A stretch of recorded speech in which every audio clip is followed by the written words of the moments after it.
Will the real Scam Newton, please stand up?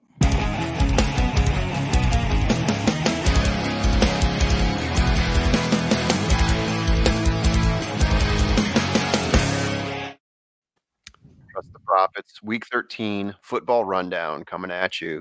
I'm the Formula, joined with El Hombre as always. El Hombre, happy post-Thanksgiving. How's it hanging over there? Doing good. We're coming off of another good 4-1 week on our top picks for NFL Week 12. 2 weeks in a row at 4-1. Yep. So we started off a little rocky. We've turned it around well. So let's keep it rolling into Week 13 here. We got it dialed up. We got a couple picks for Week 13. I think we just jump right into it. So this is pre-Monday night on Week 12, so we're dealing with pretty much opening lines here. The Formula really likes the Monday Night Football game next week in Week 13. This is New England at Buffalo, and really likes the over-under. We like taking the over on this one, 44.5. Difficult to touch this one because it's in Buffalo. As of right now, the weather shows that it's going to be somewhere in the mid-30s, but we're still a week out. Hard to say. New England, without a doubt, has been the best team in the AFC for the last 6 weeks. They've been unbeatable, and they're putting up huge numbers, averaging 35 points a game in those 6 games. 35 points just from that one team. And they're playing Buffalo, who's an extremely strong team, capable of scoring as well, capable on defense. But I think 44.5, that should be something they can overcome, even if they do get a little bit of snow. What do you think, El Hombre? They've been wildly inconsistent, the Bills, but yeah, they still remain one of the best teams in the AFC. I think 2 things stand out to me on this. I agree the over here. 44.5 points is the current line. It opened at 46, which two surprises. 2 surprises. 44.5 seems too low to begin with, but the fact that Vegas is betting it, the people are betting it down. So the people are on the under so far, which really doesn't make sense to me.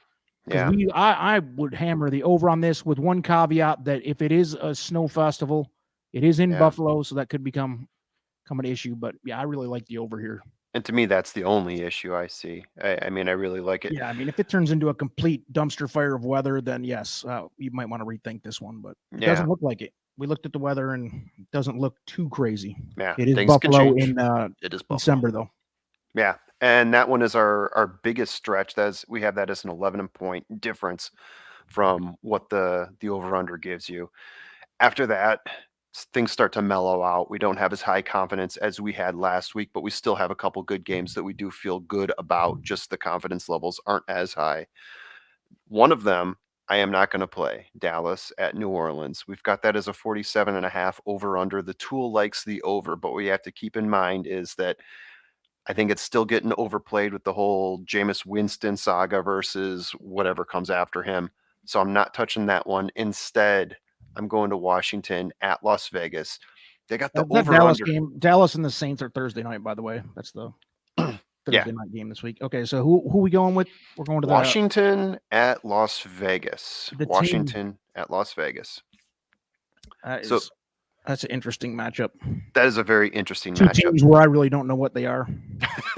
They change from week to week. It is sensational. Yeah. Washington looks really good one week, and then they are who we thought they were the next week. It's crazy. Exactly. And this one is set right now, or last time I checked, 49.5. So it's quite a few points. 49 right now is over. Las Vegas, they looked like a playoff team. Then they went into a tailspin after Chucky. I've got both teams scoring in the low 20s. I know Las Vegas scored 36 versus Dallas this past Thursday, Thanksgiving. I don't know if they can do that again. In the last 3 games before that, they couldn't even break 20. So which team is going to show up? The team we saw last week or the team we saw the last 4 weeks? Who knows? Washington, again, I mean, you could put them, they beat the Bucs. And then before that, they couldn't even score 17 points to save their life. So I'm really thinking that in this game, we're going to see the real team show up. We're not going to see those teams that are surprising, scoring 30 points apiece. I think you're going to see a low-scoring game in this one at Las Vegas. And again, we're going against the trend. The Vegas trend is going up. It opened at 48, and now it's at 49. So the public is on the over. Yeah. We're going the opposite way again, which usually is a good sign to me. You don't want to bet with the public, especially if they're smashing it, which is not the case here. But right. Yeah, I again with the under, I think both of these teams are they play, even when they win ugly. They're both kind of like a scrappy type team. The Raiders are in a tailspin, like you said, with Gruden and the Henry Ruggs situation and all the things they've been through this year. Yeah. They're not. They're not peaking. Put it that way. But exactly. I don't think. Yeah, I see this in the low 40s probably myself. So yeah. Good. What's next? So if we're going to talk about scales, the first game was like a 10 or 11. That game that I just showed you, that was more like a 6. So this next game I've got for you here, this is going to be more like a 5.5 or so. Minnesota at Detroit, over under set at 47.5.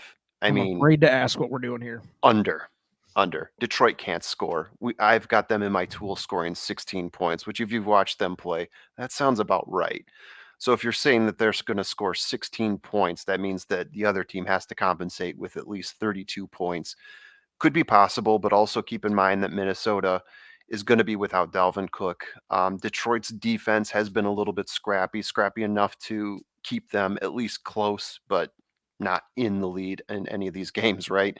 They were in the lead versus Chicago this past week, but it didn't do them any good. Regardless, I think this one's going to be way under 47 and a half.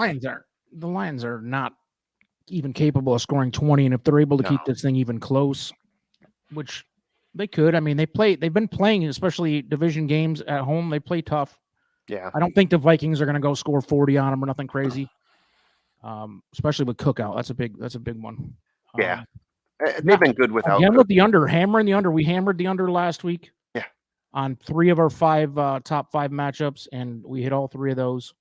So that's been good to try to target the games where I think people are they're being capped at a higher score than what reality tends to show us according to the numbers. Yeah. And I also think that there's probably something that sets in late in the season. You get into December, especially with some of these teams that know they're out of the playoffs. I think you're going to start to see more unders, right? You get a couple teams like Detroit, and one of the next teams I'm going to mention here, not to show my hand too early, but another team that's definitely not going to make the playoffs.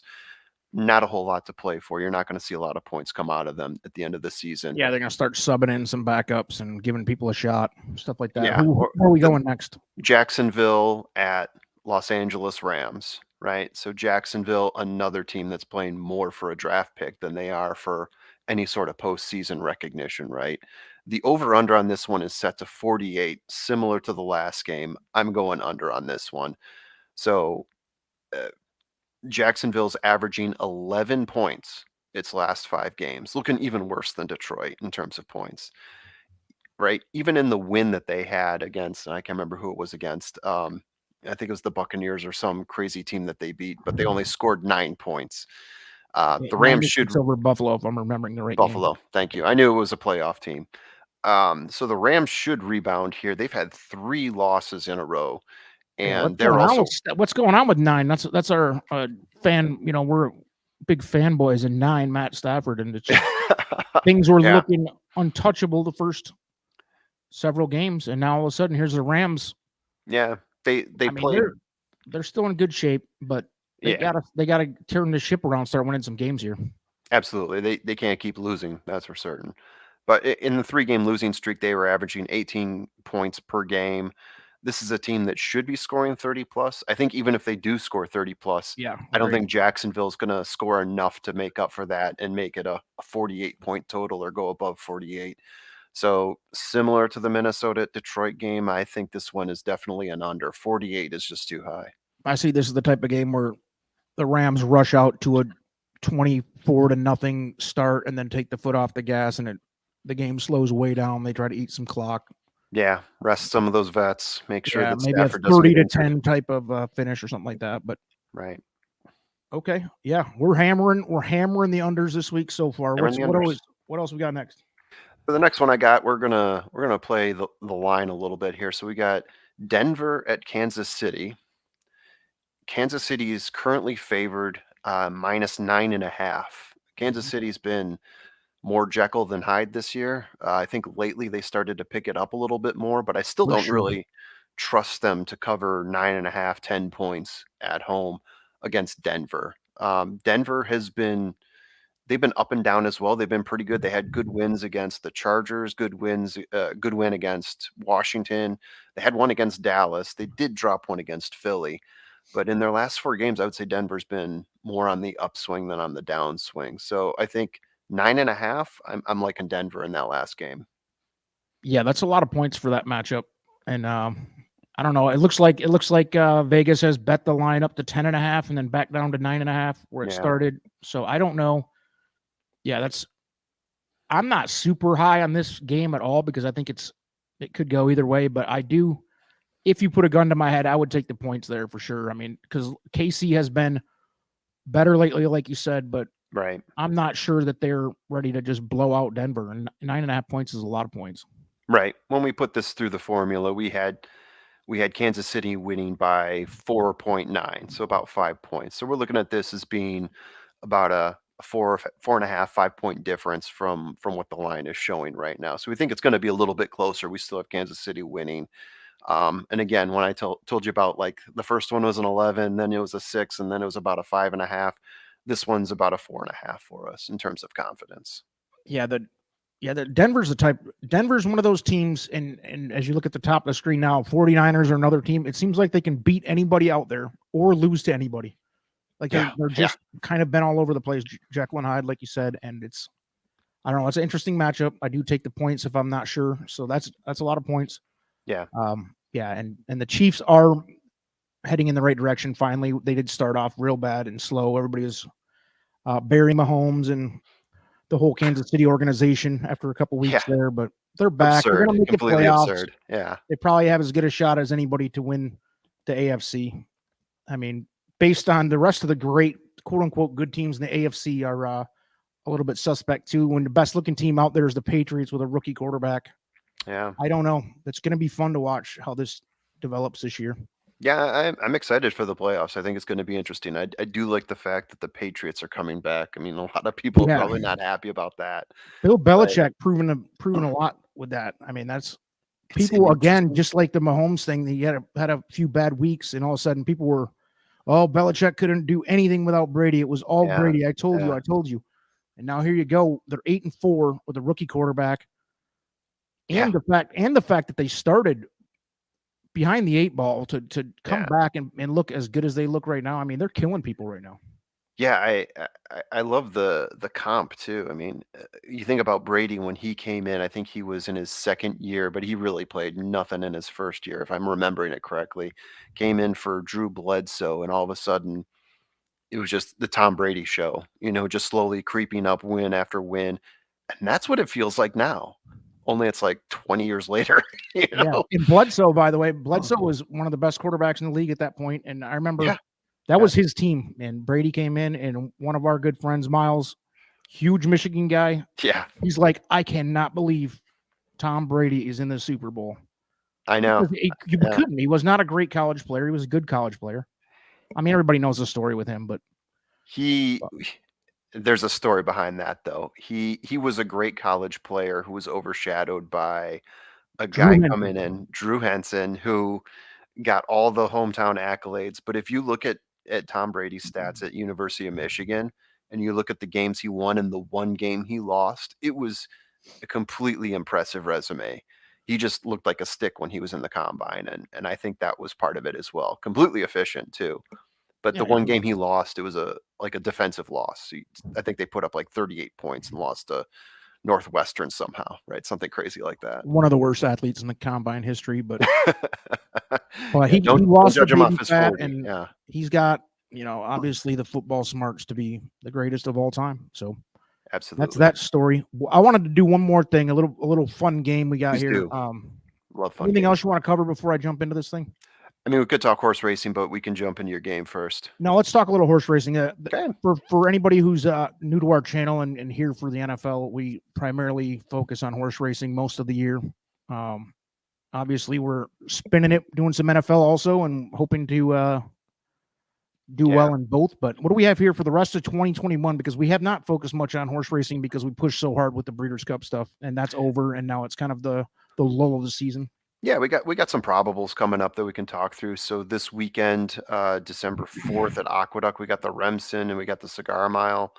So we got a couple 2-year-olds coming up at the Remsen that could be interesting. I mean, hard to judge off the Remsen. Last year, the big winner there was Brooklyn Strong, who didn't even make it into the Kentucky Derby, as you well know. Yeah. Catholic Boy in 2018 won the Remsen and then won the Belmont, but didn't race in the Kentucky Derby. You have to go back to 2016 for Moy Heyman, who came in 4th to Nyquist in the Kentucky Derby. He won the Remsen that year. So it's not exactly the best feeder for the Kentucky Derby, but sometimes you get a horse out of there. Yeah, and it's worth but it's never too early to start targeting the the top flight Derby contenders, Right. which is always one of our favorite times of year. Exactly. So we'll be chasing that down. Yep. What about the Cigar Mile? It looked like a star-studded. Yeah, so I mean, you affair. can go through this one. Plainsman, Following Sea, Dennis's Moment, Independence Hall, who I think is probably going to be the winner there. Ginobili, Olympiad, who I'm a big fan of. New York Traffic, American Revolution, Code of Honor, Snapper Sinclair. Those are the probables right now.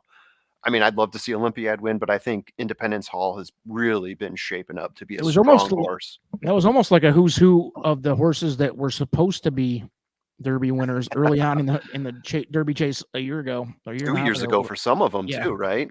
Like Independence Hall and Dennis's Moment, I think. Yeah, they were mostly the 2020. Yeah. 2019. I can't even remember for sure. I'm getting those years mixed up, but yeah, it would have been the 2020 and the 2021 Derby. So Following Sea, kind of was on the course, but fell off. So did Olympiad, really. Yeah, exactly. So we're going to focus on that over the next couple of weeks, 3-4 weeks leading into the new year, and then obviously once the new year hits, we're all in on the Derby prep. We're going to start up early with the top 25 lists and all the nonsense that's we talk months too early, which is fun anyway. So, absolutely. Can't wait to do that. Yeah, I wanted to do this real quick because another way too early celebration. Super Bowl future odds. Oh boy. You can bet obviously for those of you who aren't gambling degenerates, you can bet the Super Bowl winner right now. Here's some Vegas odds on that. Hopefully you can read that clearly. Tampa Bay is the favorite right now, plus 525.